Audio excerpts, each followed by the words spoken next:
నమస్కారం వార్తలకు స్వాగతం. ముందుగా ముఖ్యాంశాలు.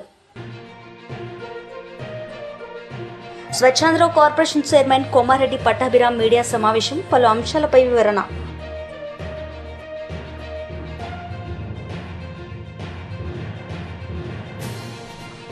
ఆర్ఎస్ ప్రవీణ్ కుమార్ మీడియా సమావేశం, పలు అంశాలపై వివరణ.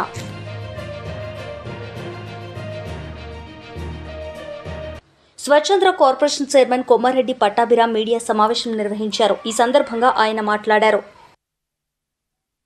ఇక అసలు మనం ఈ అమ్మఒడి పథకం గురించి గతంలో ఏం జరిగింది, ఏ విధంగా జగన్మోహన్ రెడ్డి రాష్ట్రంలో ఉన్నటువంటి తల్లులందరినీ మోసం చేశాడు, ఇప్పుడు ప్రతి ఒక్క తల్లికి చంద్రన్న సర్కార్, చంద్రన్న ప్రభుత్వం, ఎన్డీఏ కూటమి ప్రభుత్వం, నారా లోకేష్ గారి సారథ్యంలో విద్యాశాఖ మంత్రిగా ఏ విధంగా ప్రతి ఒక్క బిడ్డకి న్యాయం చేస్తూ ఉన్నారన్నది ఇవాళ కొన్ని గణాంకాలతో సహా, వాళ్ళలాగా మేము నిరాధారంగా ఏది మాట్లాడడం కాబట్టి చాలా వివరంగా ఇప్పుడు మేము ముందు ఉంచుతాం. ఒకసారి దానిలోకి వెళ్లే ముందు ఒక్కసారి గతంలో జగన్మోహన్ రెడ్డి గారు, ఆయన శ్రీమతి గారు భారతి గారు ఏమన్నారో ఒకసారి మళ్ళీ విందాం. బిడ్డను బడికి పంపితే 15,000, ఇద్దరు బిడ్డలను బడికి పంపితే 30,000 తల్లికి సంవత్సరానికి. ఒక బిడ్డను బడికి పంపితే 15,000, ఇద్దరు బిడ్డలను బడికి పంపితే 30,000 తల్లికి సంవత్సరానికి. విన్నారు కదమ్మా ఏం చెప్పారు? 2019 ఎన్నికల ప్రచారం సందర్భంగా భారతి గారు స్వయంగా జగన్మోహన్ రెడ్డి గారు శ్రీమతి గారు ఇంటింటికి వెళ్ళి, అమ్మా ఒక బిడ్డని బడికి పంపితే 15,000, ఇద్దరు బిడ్డల్ని బడికి పంపితే 30,000, ముగ్గురు బిడ్డలు పంపిస్తే 45,000 అని ఇంటింటికి వెళ్ళి ఆవిడ మాట్లాడినటువంటి మాటలు మళ్ళీ ఒకసారి రాష్ట్ర ప్రజలకి గుర్తు చేస్తూ ఉన్నాం. కానీ ఆ తర్వాత వాళ్ళు చేసింది ఏంటి, ఎంత దగా చేశారో, ఎంత మోసం చేశారో ఇప్పుడు ఒకసారి మీకు వివరిస్తాను. విన్న తర్వాత ఇవన్నీ జగన్మోహన్ రెడ్డి బులుగు ఛానల్స్ వాళ్ళు కూడా చూస్తూ ఉంటారు. దీనికి వాళ్ళు ఏం జవాబు చెప్తారో కూడా చూద్దాం. ఆనాడు జగన్మోహన్ రెడ్డి, భారతిరెడ్డి ఇంటింటికి వెళ్ళి ఇచ్చినటువంటి హామీ ప్రకారం ప్రతి ఒక్క బిడ్డకి ఎంతమంది ఉంటే అంతమందికి ఇస్తామని చెప్పారు కదా. ఆ హామీ ప్రకారం వాళ్ళు ఎంత ఇవ్వాలి, ఇవాళ రాష్ట్ర ప్రభుత్వం తీసినటువంటి లెక్కల ప్రకారం ఇవాళ అర్హులైనటువంటి విద్యార్థులు దాదాపుగా 67,27,164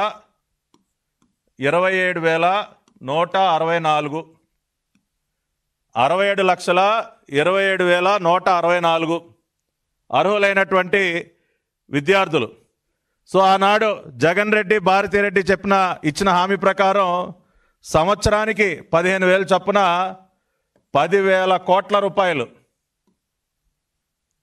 10,000 కోట్ల రూపాయలు జగన్మోహన్ రెడ్డి తల్లుల ఖాతాల్లో వేయాలి. కానీ వాస్తవానికి జగన్మోహన్ రెడ్డి తల్లుల ఖాతాల్లో వేసిందంతా కేవలం సంవత్సరానికి 10,000 కోట్లు, 5 సంవత్సరాలకి లెక్కేస్తే 50,000 కోట్లు. జగన్మోహన్ రెడ్డి ఇచ్చిన మాట ప్రకారం 67,27,164 మంది బిడ్డలకి సంవత్సరానికి 10,000 కోట్ల చొప్పున 5 సంవత్సరాలకి 50,000 కోట్ల రూపాయలు తల్లుల ఖాతాల్లో ఆనాడు జగన్మోహన్ రెడ్డి జమ చేయాల్సి ఉండగా ఆయన గారు ఎంత జమ చేశాడో మనం చూసినట్లయితే ఒక్కసారి 50,000 కోట్లు జగన్మోహన్ రెడ్డి గారు జమ చేయాల్సింది. కానీ ఆయన జమ చేసింది ఎంత?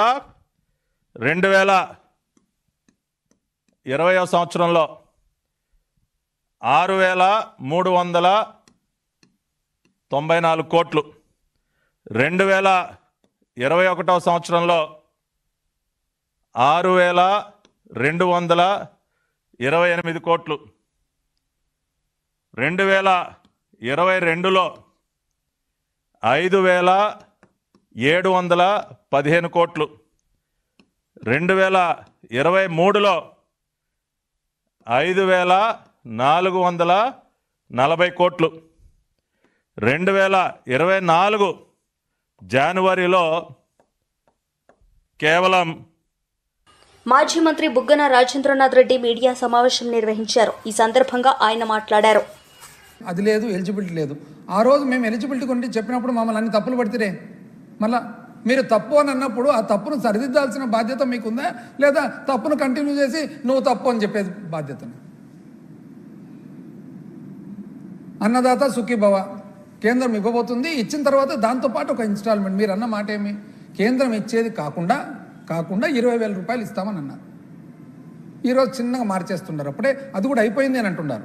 దీపం ఒక సిలిండర్ ఇస్త్రీ అయిపోయింది అని అంటారు. ఆడబిడ్డ నిధి ప్రతి మహిళకు 1,500 రూపాయలు.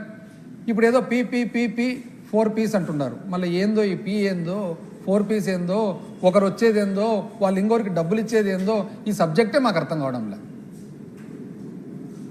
మహిళలకు ఉచిత బస్సు ఆగస్టు 15th అంటున్నారు. పోయిన 15th అయిపోయి, ఈ 15th అయిపోయి వస్తుంది, దగ్గరకు వచ్చింది. 15 కోట్ల ఆంధ్రులకు భవిష్యత్తు గ్యారంటీ చూడండి ఈ ప్యాంప్లెట్లు కూడా. అంటే 18 ఏళ్ళు నిండిన స్త్రీకి ఆడబిడ్డ కింద నెలకు 1,500. ఇప్పుడే నేను చెప్పినది తల్లికి. ఇవన్నీ ఏమి దీనికి అంత పేరేం పెట్టినారంటే ఏది? ఆడబిడ్డ నిధి, తల్లికి వందనం, దీపం, ఉచిత బస్సు ప్రయాణం కలిసి మహాశక్తి పేర్లు మాత్రం బ్రహ్మాండంగా ఉంటాయి. సినీ ఫీల్డ్ బేసిస్ ఈ పార్టీకి ఫౌండేషన్ సినీ ఫీల్డ్ కాబట్టి బ్రహ్మాండంగా ఉంటుంది అనమాట. మా పార్టీకి ఫౌండేషను ఏదో ఒక పిల్లర్స్ ఏమంటే రాజశేఖర రెడ్డి గారి ఆశయాలు, ఒక పద్ధతి, ఒక రైతులు, వ్యవసాయదారులు, పాపము బీసీ ఎస్సీ మైనారిటీలు, వ్యవసాయదారులు. ఇది మాకు ఫౌండేషన్ అయితే ఇక్కడ ఫిలిం ఫీల్డ్ ఫౌండేషన్ అనమాట.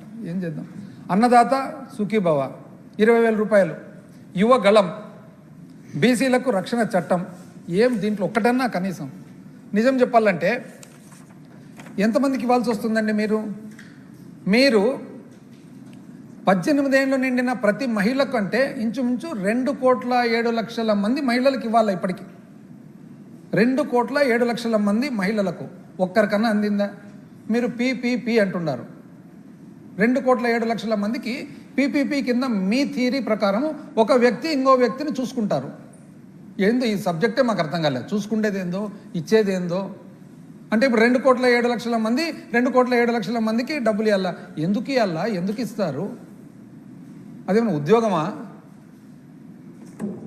దీపం 1,54,47,000 మందికి. నాకు తెలిసి పోయినసారి సింగిల్ సిలిండర్ కూడా సగం మందికి వచ్చినట్లుంది అంతే. తల్లికి వందనం 83 లక్షల మందికి ఇవ్వాలా? అదేదో కుదిచ్చేసి 60 లక్షల చిల్లర అని అంటున్నారు. మళ్ళీ ఇంతవరకు ఇంకా అందలేదు పూర్తిగా అందరికీ. కుదిచ్చినేమో కుదిచ్చినారు. కుదిచ్చేది కాక ఏం చేసినారు? మళ్ళా 13,000. ఎన్ని తప్పులు పడతారండి మమ్మల్ని? 13,000 2,000 ఎందుకు పెట్టినాం మేము? జగన్మోహన్ రెడ్డి గారు ఏమన్నారు? 1,000 రూపాయలు బళ్ళన్నీ కూడా మనము నాడు నేడు కింద బాగా చక్కగా కట్టడం జరిగింది కాబట్టి మెయింటెనెన్స్, ఆ టాయిలెట్స్ కానీ బాత్రూమ్లు కానీ మెయింటెనెన్స్ కోసము, వాచ్మ్యాన్ జీతాల కోసం అంటే ఎన్ని తప్పులు పడుతుంది. ఇప్పుడు మీరేం చేస్తున్నారండి? మీరు 13 15 ఇస్తుండేది 13 కదా. అంటే ఇప్పుడు ఆ మంత్రి ఉన్నాడు చూడండి, పాపులర్ మంత్రి. ఇప్పుడు ఏం చెప్పాలంటే పోయి నీకు 13 నీకు 13 నీకు 13, ఒకరికి 18, ఇప్పుడు నీకు లేదు నీకు లేదు నీకు లేనే లేదు అన్నలా. అంతే కదా. ఇప్పుడు ఇంకా 83 నుంచి 67 కుదిచ్చినారంటే నీకు 13 నీకు 13 నీకు లేదు నీకు లేదు నీకు లేనే లేదు. అది కరెక్ట్ సరిపోతుంది. అన్నదాత ఏది? ఎంతమంది? 53,50,000 మంది. అంటే ఒక సంవత్సరం అయితే ఇవన్నీ మిస్ అయినట్లే కదా. స్థానిక బస్సుల్లో ఆడవాళ్ళందరికీ కూడా ఫస్ట్లో ఏమంటారు? మొత్తము మహిళలందరూ కూడా అమాయకంగా, ఎందుకంటే మీరు గొప్ప స్థాయిలో మీరు చెప్తారు, మీరు చూస్తే షూరిటీ ఎంట్రీ, ఇంకోరు పార్టీ ప్రశ్నించేదానికి పార్టీ పెట్టిన ఆయన గ్యారంటీ అనే పెద్ద ఆయన ఫోటో పెట్టుకుంటారు, పైన కౌంటర్ గ్యారంటీ, ఇంకొక ఆయన వారంటీ. మీరందరూ చెప్పే లోపల ఆడవాళ్ళు ఏమనుకున్నారంటే శ్రీకాకుళంలో బస్సు ఎక్కొచ్చు, ఒకటే టక్ అని చెప్పి తిరుపతికి వెళ్ళిపోవచ్చులే ఫ్రీగా అని అనుకున్నారు. పాపం మీరు చూస్తే చిన్న కుదిస్తున్నారు. ఏమని?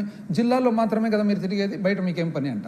మీరు చెప్పినది ఏంది? మళ్ళీ పాపం చాలామంది ఏమనుకున్నారంటే నెల్లూరులో బస్సు ఎక్కి సింహాచలం వెళ్ళిపోవచ్చులే అని అనుకున్నారు. మీరు ఇప్పుడు సింపుల్గా ఏమంటే జిల్లాలో మాత్రమే కదా, నెల్లూరులో మాత్రమే కదా తిరిగేది, మీకేం పని బయటికి అంటే ఏం పని మళ్ళీ చెప్పాల్సింటారు. ఆ రోజే తాలూకాల్లో తిరగాలన్నా, జిల్లాలో తిరగాలన్నా, మండలంలో తిరగాలన్నా చెప్పాలా.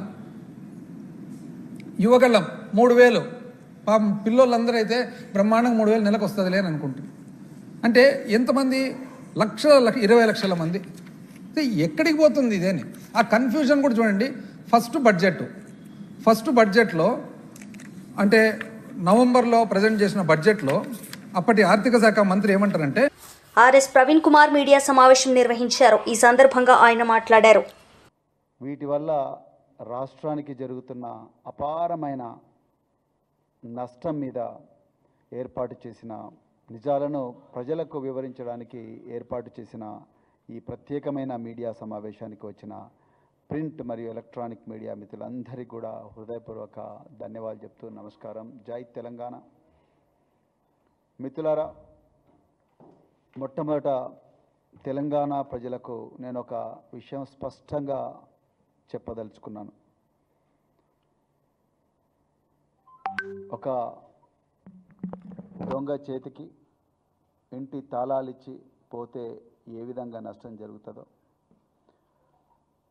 యాంటిసిడెంట్స్ వెరిఫై చేయకుండా ఒక క్యాండిడేట్కు ఒక పోలీస్ అధికారి ఉద్యోగంగా ఇస్తే ఎంత నష్టం జరుగుతుందో, ఒక ప్రభుత్వ ఉద్యోగిగా నియమిస్తే ఎంత నష్టం జరుగుతుందో, ఈరోజు 89 కేసులు ఉన్న ఒక నేరస్తుడు, మరి ముఖ్యంగా ఓటుకు నోటు కేసులో రెడ్ హ్యాండెడ్గా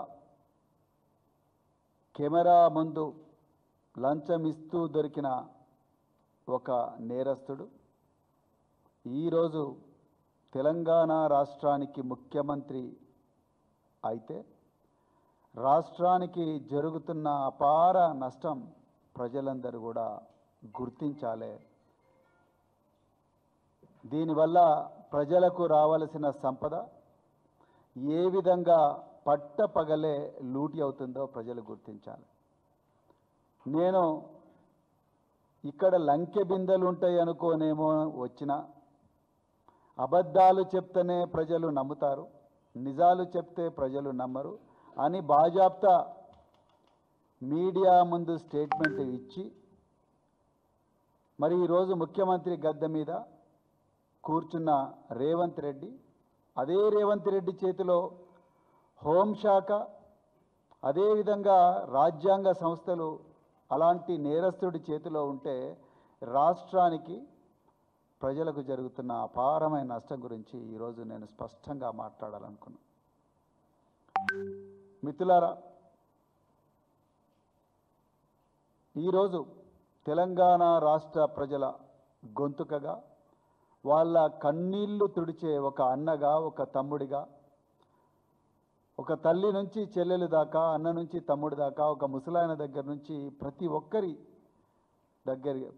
దగ్గరికి వెళుతూ వాళ్ళ కష్టాలు తెలుసుకుంటూ ఎన్నో ఇబ్బందులున్నా, ఎన్నో అడ్డంకులున్నా, ఎన్నో అక్రమ కేసులున్నా మరి అలా వీరోచితంగా పోరాడుతున్న కేటీఆర్ గారు లగచెర్ల నుండి ఆదిలాబాద్ వరకైతేనేమి, మహబూబాబాద్ నుంచి మహబూబ్నగర్ వరకైతేనేమి, మూసీ నది పరివాహక ప్రాంతం అయితేనేమి, మంజీరా పరివాహక ప్రాంతం, ఎక్కడ సమస్య ఉన్నా అక్కడికి ఆగమేఘాల మీద పోయి అక్కడ ప్రజల గొంతుకగా ఉండి ప్రజల తరపున పోరాటం చేస్తున్న కేటీఆర్ గారి మీద ఈ రేవంత్ రెడ్డి ముఖ్యమంత్రి అయిన తర్వాత ప్రజాప్రభుత్వం అనే పేరుతోని ప్రతీకారం తీర్చుకున్నందుకు వచ్చిన కేసులు 14, అన్ని అక్రమ కేసులే. కాళేశ్వరంలో మేడిగడ్డ ప్రాజెక్టు కుంగిపోయిందని కాంగ్రెస్ పార్టీ రకరకాల అబద్ధాలను ప్రచారం చేస్తున్న సమయంలో నిజాలు ప్రజలకు తెలపడానికి కోసం మేడిగడ్డ ప్రాజెక్టు దగ్గర పోతే అక్కడ కేసు. రాష్ట్ర గృహ నిర్మాణం మరియు పిఆర్ శాఖ మంత్రి కొలుసు పార్థసారథి మీడియా సమావేశం నిర్వహించారు. ఈ సందర్భంగా ఆయన మాట్లాడారు. ధైర్యాన్ని కలిగించాల్సిన బాధ్యత అన్ని రాజకీయ పార్టీల మీద, రాజకీయ నాయకుల మీద ఉంటుంది. కానీ మీరు పొదిల్లో చేసిన కార్యక్రమం ఏంటో ఒకసారి ఆలోచించామని చెప్పేసి మనం చేస్తాను. మీరు 40,000 మందిని రాజు వెడలే రభసకు అన్న విధంగా తీసుకుని వెళ్ళి అసలు సమస్యని పక్కదో పట్టించి రైతులు ఏదైతే సమస్యలు ఎదుర్కొంటున్నారో, రైతుల సమూహాన్ని ఎవరైతే నష్టపోయారని మీరు భావిస్తూ ఉన్నారో అటువంటి రైతుల గ్రూప్ని ఒక చోట మీటింగ్ ఏర్పాటు చేసి వారి సమస్యలు మీరు సానుకూలంగా విన్నట్లయితే మీరు నిజంగా మీ ఉద్దేశం మంచిదే అని చెప్పేసి ప్రజలు భావించడానికి అవకాశం ఉండేది.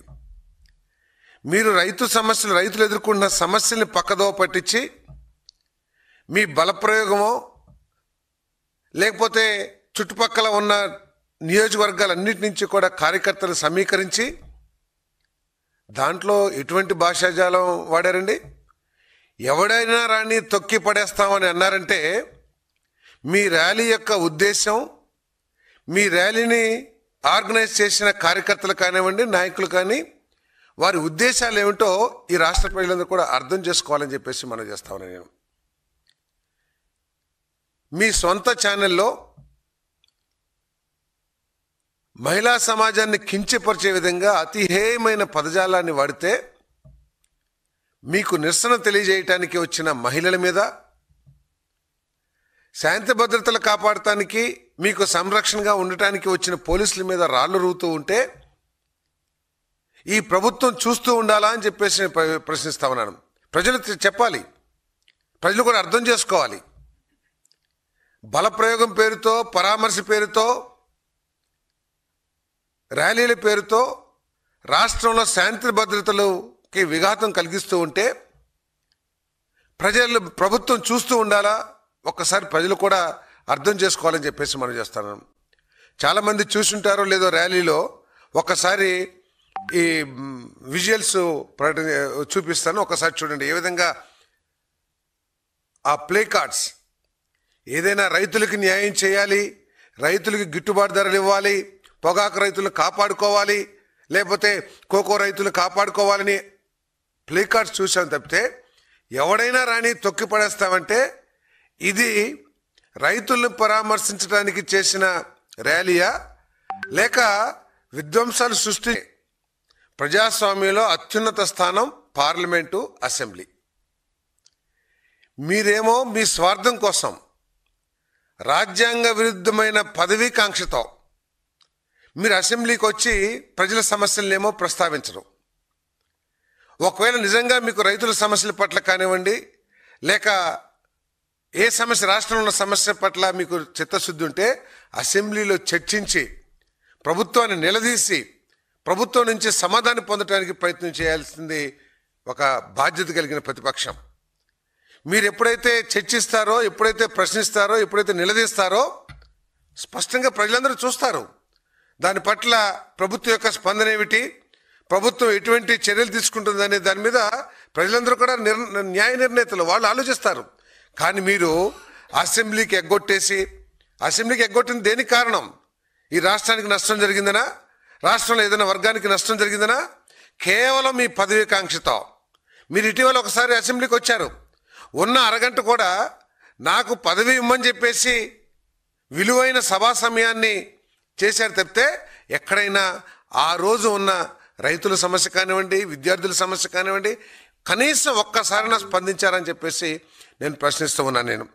మరి అంతేకాదు, ఈ ప్రభుత్వం ఈ సంవత్సర కాలంలో దేశంలో ఎక్కడా లేని విధంగా, మీరేదో చాలా గొప్పలు చెప్పుకున్నారు, మేము సంక్షేమ కార్యక్రమం మేమే చేశామని చెప్పేసి. మీరు గమ్యం లేని సంక్షేమ కార్యక్రమాలు చేశారేమో, కానీ మేము గమ్యం, లక్ష్యం, ఒక భవిష్యత్తుకి ఫౌండేషన్ లాంటి కార్యక్రమాలని మేము చేస్తూ ఉన్నాం. ఈరోజు దాదాపు 30 బీఆర్ఎస్ లీడర్ మీడియా సమావేశం నిర్వహించారు. ఈ సందర్భంగా ఆయన మాట్లాడారు. 62%, 42% మంత్రి పదవులు వేయడంలో అడ్డం అడిగిందా? ఏం జరిగింది? బీసీ సప్లాలకు చెడ్డ పద్ధతి తీసుకొస్తున్నారు. ఎక్కడి నుంచి చెడ్డ పద్ధత? అసెంబ్లీలో అడ్డుకున్నారా? క్యాబినెట్ ఎవరు అడ్డుకున్నారా? ఎవరు అడ్డుకున్నారు? ప్రతి మండలంలో బ్రహ్మాండ గురుకులాలు ఏర్పాటు చేస్తామన్నారు. ఎంబీసీ కులాలకు మంత్రి చేశాక అని చెప్పారు. మరి ఎంబీసీ కులాలకు మంత్రి లేదు, ఎంబీసీ కులాలకు మంత్రితో శాఖ లేదు. కేవలం 3 మంత్రి పదవులు ఇచ్చి, అది కూడా అదే ఇచ్చినట్లు ఇచ్చి మొత్తం అమలు చేసినాం అన్నట్లు మీరు ఎలక్షన్లో ఏ ముఖం పెట్టుకొని పోయి అడుగుతారు? ఏ ముఖం పెట్టుకొని మీరు ఓట్లు అడుగుతారు? ఇవాళ ఓట్లు దగ్గర వచ్చినాయని చెప్పి రైతు భరోసా రేవైతుంది అని చెప్తున్నారు. పెద్ద దగ ఇది. ఆల్రెడీ 2 టర్న్లు ఎగ్గొట్టి 2 ఎకరాలు 3 ఎకరాల్లో కూడా సగం పడని ఈ రోజు వరకు ఉన్నాయి. రుణమాఫీ మొత్తం ఏంటంటే ఏ గ్రామంలో కూడా అయిన దాఖలాలు లేవు. స్వయాన మంత్రులే మీ ఎమ్మెల్యేలే చెప్తున్నారు మా నియోజకవర్గాల్లో 25% కూడా కాలేదు అని. మేము చెప్పుడు కాదు, అది ఉందా? దానికి అర్థం ఉందా? హడావుడి చేసి రైతు బంధు చేసి కన్ఫ్యూజన్ చేసి మళ్ళీ మోసం చేయాలనే ఒక ప్రయత్నం తప్ప ఏం చేశారు చెప్పారు మీరు బీసీలకు?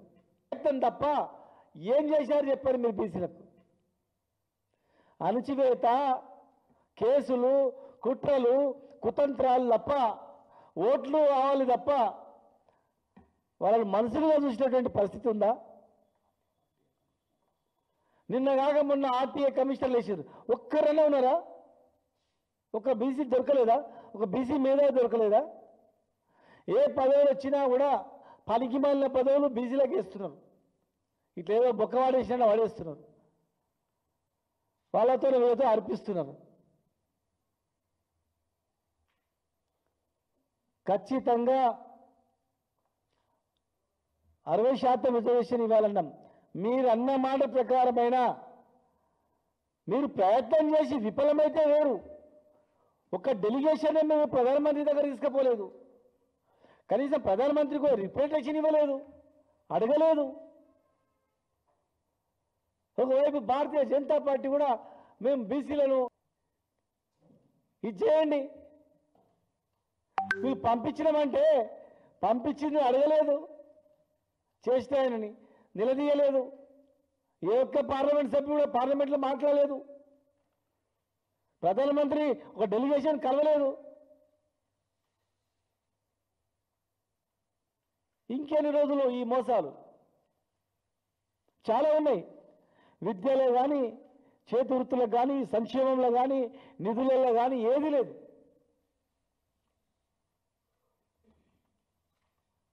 మళ్ళీ రైతుల పేర్ల మీద, రైతు భరోసా పేరు మీద రైతు భరోసా వేసి ఎలక్షన్లో పోయి, ఎలక్షన్ల తర్వాత మళ్ళీ ఏం ఎలక్షన్లు ఉన్నాయి కనుక మళ్ళీ ఎలక్షన్ వరకు 0.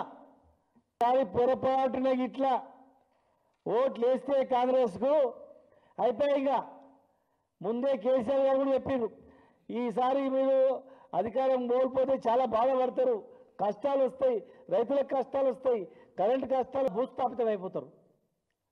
ఖచ్చితంగా అన్న మాటను నిలబెట్టుకోవాల్సిన ప్రభుత్వం వాళ్ళపైన ఉంది. భయభ్రాంతులకు గురి చేస్తారు. వార్తలు ముగించే ముందు ముఖ్యాంశాలు మరోసారి. Swachhandhra corporation chairman Komareddy Pattabhiram media సమావేశం, పలు అంశాలపై వివరణ.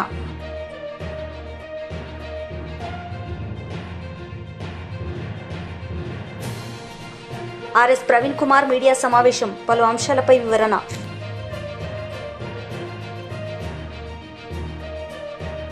ఈ వార్తలు ఇంతటితో సమాప్తం. తిరిగి ప్రసారమయ్యే వార్తల్లో మళ్ళీ కలుద్దాం. అంతవరకు సెలవు. నమస్తే.